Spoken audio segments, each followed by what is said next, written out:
하나님 말씀은 요한복음 14장 16절에서 18절까지 말씀입니다. 요한복음 14장 16절에서 18절까지 말씀 함께 봉독합니다. 내가 아버지께 구하겠으니 그가 또 다른 보혜사를 너희에게 주사 영원토록 너희와 함께 있게 하리니 그는 진리의 영이라 세상은 능히 그를 받지 못하나니 이는 그를 보지도 못하고 알지도 못함이라. 그러나 너희는 그를 아나니 그는 너희와 함께 거하심이요 또 너희 속에 계시게 했음이라. 내가 너희를 고와 같이 버려두지 아니하고 너희에게로 오리라. 아멘.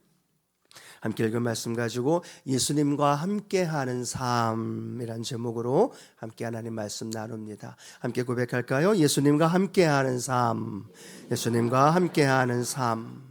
저와 여러분이 예수님을 믿는 것으로만 만족하지 않고 예수님과 함께 살아가는 삶이 되기를 축복합니다.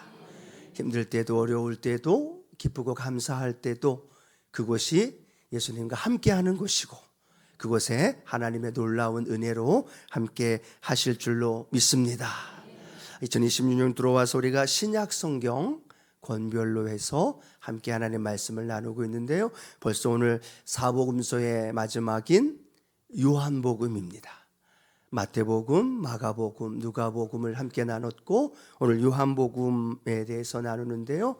사복음서는 예수님이 이 땅에 오셔서 어떤 삶을 살았는가, 예수님의 생애와 그 삶을 통해 우리에게 행하신 놀라운 구원의 역사, 또 그 사역에 대하여 자세히 기록이 되어 있습니다. 오늘까지 해서 우리가 사복음서 함께 나누는데요, 예수님을 더 많이 알아가는, 또 예수님을 더 깊이 체험하는 우리 순복음의 성도님들 되어지기를 축복합니다. 특히 오늘 요한복음은요, 사도 요한이 최측근에서 예수님과 함께 살았던 제자죠. 그래서 예수님이 어떤 삶을 사셨는지, 또 예수님으로 인해 우리에게 어떤 일이 일어나게 되는지, 또 그 예수님을 통해서 우리의 삶에 어떤 은혜가 임했는지 가장 최측근에서 함께했던 요한이 우리에게 요한복음을 통해 전해주고 있는 말씀입니다. 그래서 오늘 이 말씀을 통해서 저와 여러분의 삶에 늘 예수님과 함께 살아가는 은혜, 그리고 예수님과 함께 살아가는 그곳에 기적과 능력이 나타나고 또 질병과 연약함들이 치료되고 그리스도의 복음의 구원의 역사가 함께하는 저와 여러분 되어지기를 주님의 이름으로 축원합니다. 자, 그러면서 오늘 이 세 가지 함께 말씀을 나눌 텐데요. 요한복음을 통해 함께 처음으로 나눌 은혜는 예수님으로 인해라는 제목을 좀 정해봤습니다. 예수님으로 인해 나는 어떤 삶이 되었을까? 예수님으로 인해 내 인생은 어떻게 변화되었을까? 오늘 요한복음은 우리에게 말씀해 주고 있습니다. 요한복음을 읽다 보면 7이라는 숫자가 굉장히 중요한 의미를 갖고 있습니다. 7, 기억하셔야 됩니다. 7이라는 숫자 중에 하나의 어떤 의미를 갖고 있냐면 예수님이 하나님의 아들로서 이 땅에서 행하신 7가지의 기적을 요한복음에 기록해 놓고 있습니다. 몇 가지의 기적이요? 7가지의 기적. 그 기적을 통해서 예수님이 우리에게 무엇을 가르쳐 주길 원하느냐? 예수님은 하나님의 아들이시다. 그리고 하나님으로 오셔서 모든 질병과 문제와 또 삶의 어려움들을 해결하시는 하나님이시다라는 걸 우리에게 가르쳐 줍니다. 오늘도 저와 여러분이 믿고 있는 예수님이 하나님으로서 저와 여러분의 삶의 모든 문제와 어려움과 고민과 또 기도의 제목에 응답해 주실 줄로 믿습니다. 또 하나 7이라는 의미는 어떤 의미를 갖고 있느냐? 우리가 들어보셨을 거라고 생각하는데요, 에고에이미라는 말로 해서 예수님 자신이 자신을 7가지로 드러내고 계시다는, 나는 길이요 진리요 생명이다, 나는 선한 목자다, 나는 부활이요 생명이다. 이렇게 예수님은 많은 사람들에게 자신을 스스로 고백하면서 선포하고 있는 7가지의 말씀이 요한복음에 기록이 되어져 있는 거죠. 그래서 7가지의 기적, 7가지의 예수님 자신을 향한 선포, 그것과 함께 더불어서 우리에게 가르쳐 주고자 하는 건 2가지입니다. 예수님은 하나님의 아들이시다, 하나님이시다 라는 걸 우리에게 선포해 주고, 또 하나는 그 예수님으로 인해 내 인생이 어떻게 변화되었는가, 그것을 성경을 통해 말씀해 줍니다. 예수님으로 인해 내 인생이 어떻게 변화되었는가? 첫 번째, 예수님이 어떤 기적을 행하셨을까요? 가나 혼인잔치에서 물을 포도주로 만드는 것, 그것이 첫 번째 기적입니다. 혼인잔치의 가장 중요한 건 뭘까요? 포도주입니다. 어떤 포도주를 준비했느냐에 따라 그 혼인잔치의 질이 달라지는 거예요. 그런데 그 혼인잔치에 포도주가 그만 떨어져 버린 겁니다. 그 혼인잔치를 준비했던 사람들 당황하고 걱정하면서 불안해하고 있는데, 예수님 뭐라고 말씀하고 있어요? 물로 항아리를 채우라. 그리고 그 항아리를 채운 그 물을 갖다가 연회에게 갖다 주어라. 그런데 놀라운 일이 벌어지죠. 그 물이 포도주로 바뀌어지는, 그리고 그 포도주를 맛본 사람들이 이 전보다도 더 맛있는 최고의 극상품인 포도주임을 고백하면서 그 가나 혼인잔치가 풍성하게 이루어지고 있는 모습을 성경을 통해 보여주고 있다는 거죠. 그런데 그 말씀이 끝난 요한복음 2장 11절에 보면 이렇게 기록이 되어 있어요. 같이 한번 읽어봅니다. 예수께서 이 첫 표적을 갈릴리 가나에서 행하여 그의 영광을 나타내심에 제자들이 그를 믿으니라. 아멘. 누가 예수님을 믿기 시작했어요? 제자들이 그 일을 믿기 시작했던 첫 번째 표적. 물이 포도주로 변화되었네. 예수님이 그렇게 기적을 행하였네 라고 알면 끝이 되면 안 된다는 거죠. 그건 왜 그 기적을 행하셨는가에 대한 이유를 우리가 알아야 된다는 거예요. 저와 여러분의 인생이 마치 이 물과 같이 아무런 맛도 낼 수 없고 또 버려지게 되어지고 손을 닦을 수밖에 없는 그러한 연약한 존재였던 우리 인생이 예수님을 만남으로 인해, 할렐루야, 예수 그리스도로 말미암아서 우리의 인생이 어떤 인생으로 바뀌어지는 거예요? 포도주와 같은 인생, 없어서는 안 되는 인생, 아주 맛있는 포도주, 침이 꼴깍, 그렇죠? 아주 맛있는 포도주로 내 인생에 있어서 살맛 나는, 많은 사람에게 도움이 되고 없어서는 안 되는 가장 존귀한 인생으로 변화시켜 주셨다. 그것이 바로 물로 포도주를 만든 가나 혼인잔치의 기적의 이유라는 사실이에요. 오늘 이 놀라운 비밀이 저와 여러분에게 예수님 말씀하고 있는 겁니다. 우리의 인생이 하나님 앞에서 죄와 또 가난과 저주와 그리고 수많은 질병으로 인하여 고통받을 수밖에 없는 우리의 인생이었다는 거예요. 그런데 우리의 인생 속에 누가 찾아오셨느냐? 예수님이 찾아오셨다는 거예요. 그분이 내 삶에 찾아 들어오셨고, 그분이 내 마음의 인생의 주인으로 오셨고, 그분이 내 안에 들어오셔서 물과 같은 아무런 맛도 없고 필요 없는 의미 없는 존재였던 내 인생이 최고의 극상품인 포도주의 인생, 성경은 그 인생을 어떻게 표현하고 있어요? 고린도후서 5장 17절 함께 합니다. 그런즉 누구든지 그리스도 안에 있으면 새로운 피조물이라, 이전 것은 지나갔으니 보라 새 것이 되었도다. 새 것이 되어지신 분들만 아멘. 새 것이 되어졌다는 거예요. 새로운 피조물이 되었다는 거예요. 완전한 질적인 변화, 우리의 신분이 변화된 줄로 믿습니다. 마귀의 종이었던 존재, 진노의 자식으로 살다가 그렇게 멸망받고 지옥으로 떨어질 수밖에 없는 그 존재였던 내가 예수님의 십자가의 보혈, 그 부활의 은혜와 능력으로 내가 하나님의 자녀가 되었고, 이 놀라운 비밀이 이미 알고 있기 때문에 우리가 너무 쉽게 지나가지만, 이 놀라운 최고의 가치와 그 놀라운 축복의 존재임이 저와 여러분 안에 날마다 고백되어지는 그런 은혜가 있게 되기를 축복합니다.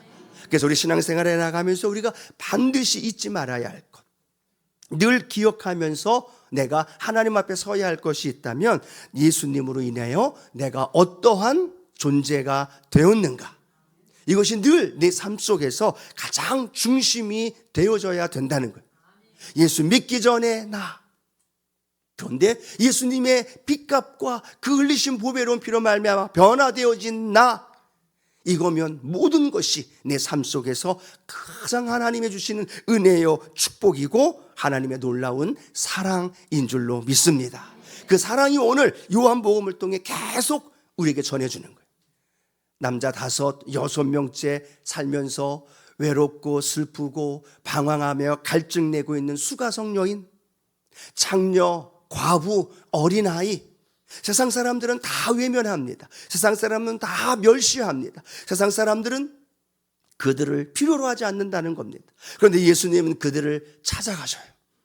온 시간 모든 걸 다 쏟아서 그를 찾아가셔서 그를 만나주시고 그의 어깨에 그를 품어주시고 그의 문제와 질병을 해결해 주시면서 그를 치료하시고 만들어주셨던 그 주님이 이 요한복음을 통해 우리에게 보여지면서 저와 여러분에게도 마찬가지로 말씀하는 거예요. 나그네와 같은 불확실한 상황 속에 살아가는 우리의 인생 속에 누가 찾아오셨어요? 예수님이 찾아오셨고 예수님과 함께 오늘도 예배드리게 되었시고 그 예수님과 함께 걸어가는 저와 여러분의 인생이 이 땅만이 아니라 영원한 천국까지 저와 여러분을 인도해 주신 놀라운 축복의 은혜가 일어나게 된 줄로 믿습니다. 그래서 우리는요, 예수님 안에서 내가 어떤 존재가 되었는가를 늘 기억해야 됩니다. 반대로 원수마귀는 뭘 할까요? 우리의 존재 가치를 늘 잃어버리게 합니다. 너 어떤 차 타니? 몇 평에서 사니? 어떤 직장 다니니? 넌 얼마나 많은 돈을 가지고 있니? 라고 말하면서 우리의 존재 가치를 자꾸만 소유의 개념으로 만들면서 우리의 가치를 잃어버리게 한다는 거예요. 너무나 중요한 예수 안에서 하나님의 자녀 되어진 이 놀라운 하나밖에 없는 예수의 피값 주고 사신 이 존재의 가치를 잃어버리고 살아갈 때가 너무나 많다라는 거예요. 그러나 오늘 예수님으로 인해 그 존재의 가치가 다시 한번 회복되어지는 은혜 있게 되기를 축복합니다. 예를 들어 이런 생각을 좀 해봤습니다. 여러분, 옆에 계신 권사님, 집사님이 옷을 사거나 또 때로는 가방을 사면 제일 궁금한 게 뭘까요? 뭐예요? 얼마짜리야?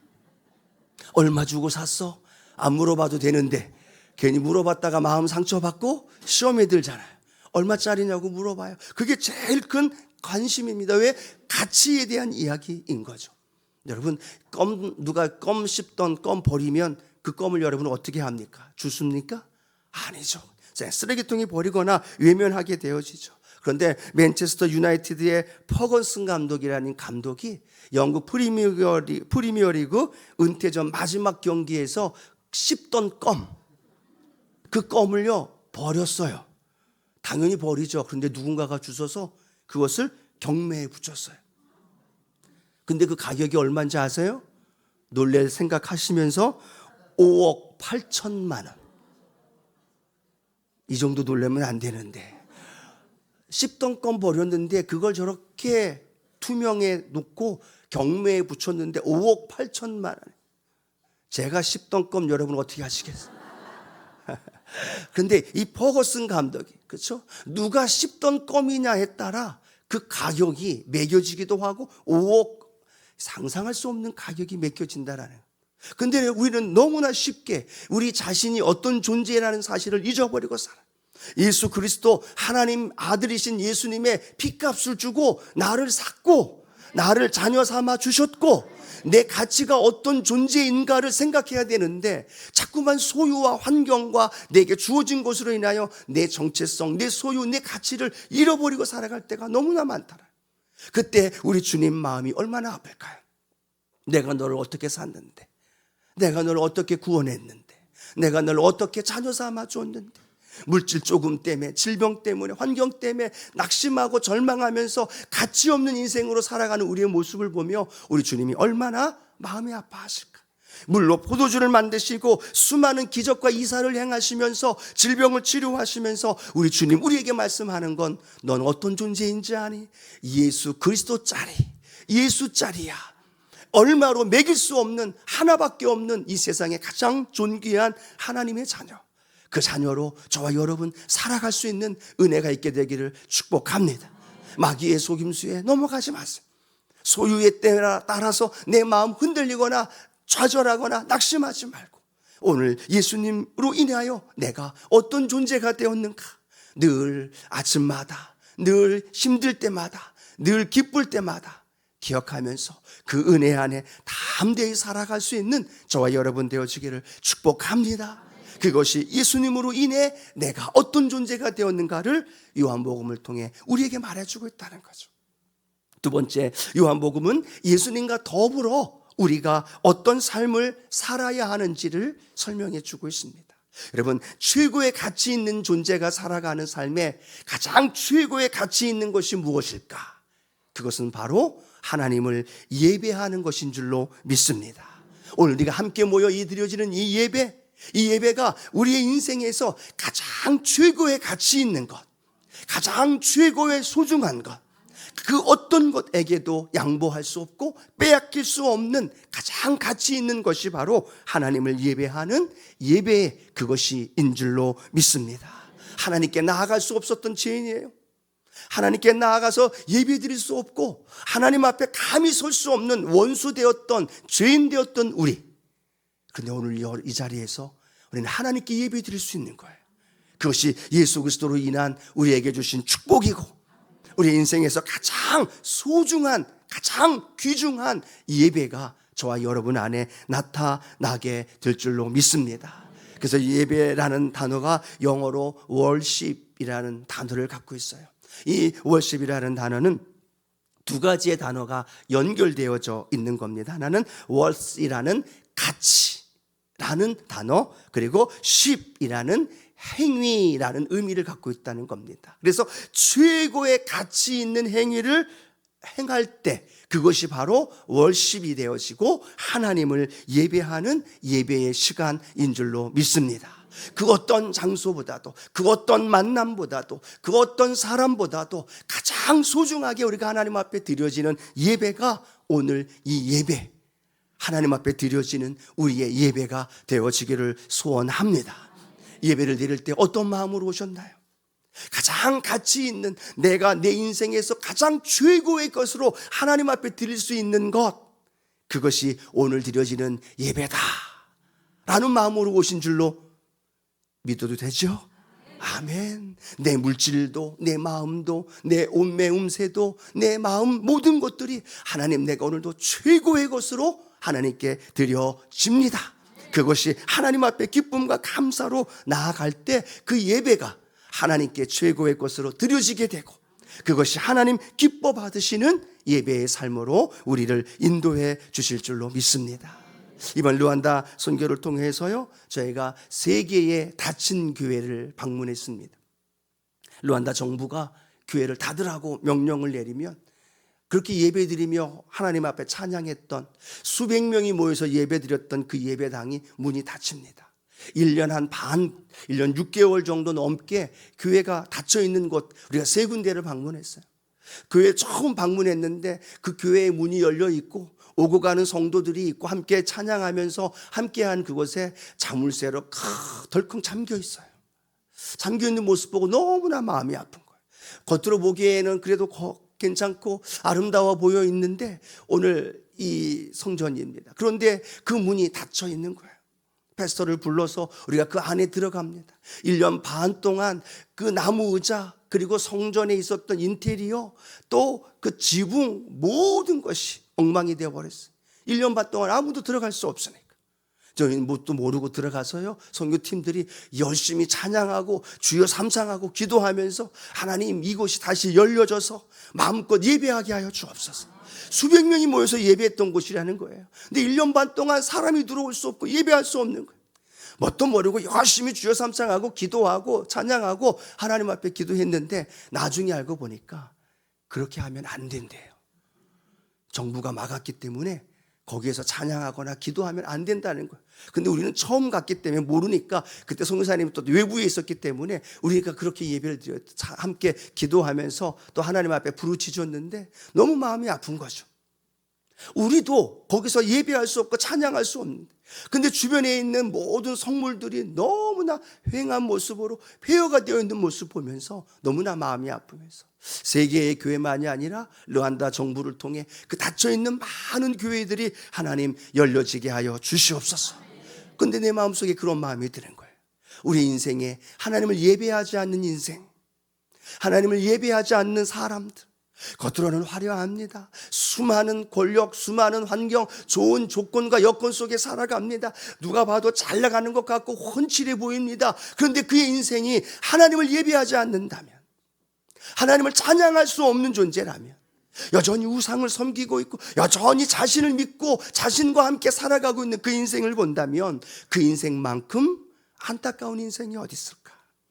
오늘 우리의 인생이 예수님으로 인하여 예배드릴 수 있음이 너무나 행복하고 기쁨이 되어지고 은혜가 넘쳐나는 저와 여러분 되기를 축복합니다.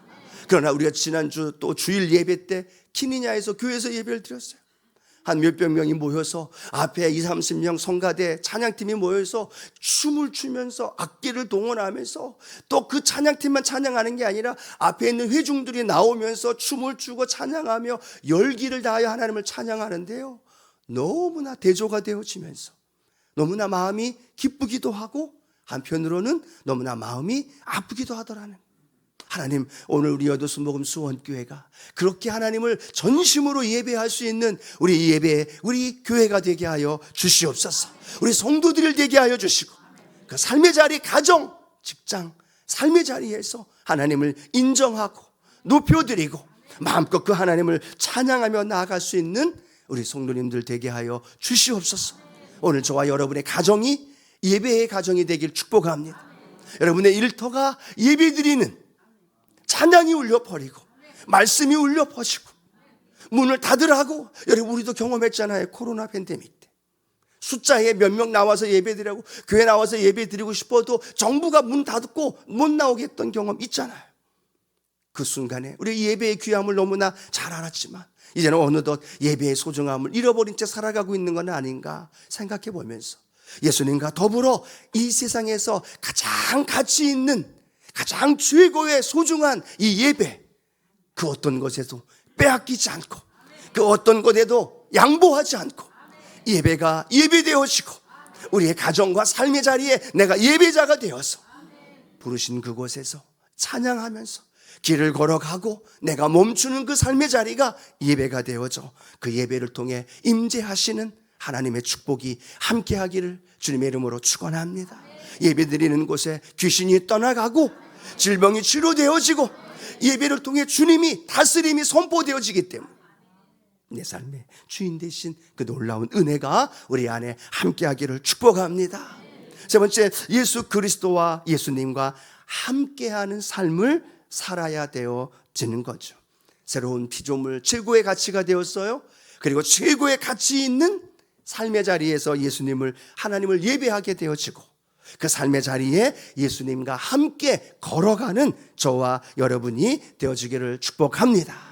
우리가 기억하실지 모르겠습니다. 누가복음에는 성령을 통해서 성령을 능력으로 표현했어요. 즉 예수님이 성령의 능력 받고 귀신을 쫓아내고 성령의 능력으로 질병도 치료하고 누가복음엔 성령님을 능력으로 표현하고 있다는 거죠. 그런데 요한복음에는 성령님을 인격적인 분으로 묘사하고 있다는 거예요. 예수님과 함께 할 때 제자들의 삶은요 늘 룰루랄라였어요. 왜요? 오병이어의 기적도 행하였고 바람과 바다도 잠잠게 했고 안진뱅이도 낫게 하시는 수많은 기적이 일으키니까 수많은 사람이 따라오기도 하고 그들을 향하여서 손뼉치며 인정해주는 일들이 있었다는 거죠. 그것이 가능했던 이유가 뭘까요? 예수님이 함께 하셨기 때문에, 예수님이 함께 하셨던 그 인생들 속에 나타났던 역사. 그런데 오늘 예수님께서 제자들에게 하시는 말씀입니다. 내가 너희를 떠날 것이다. 며칠 뒤면은 내가 십자가에 달려 죽게 되어진다.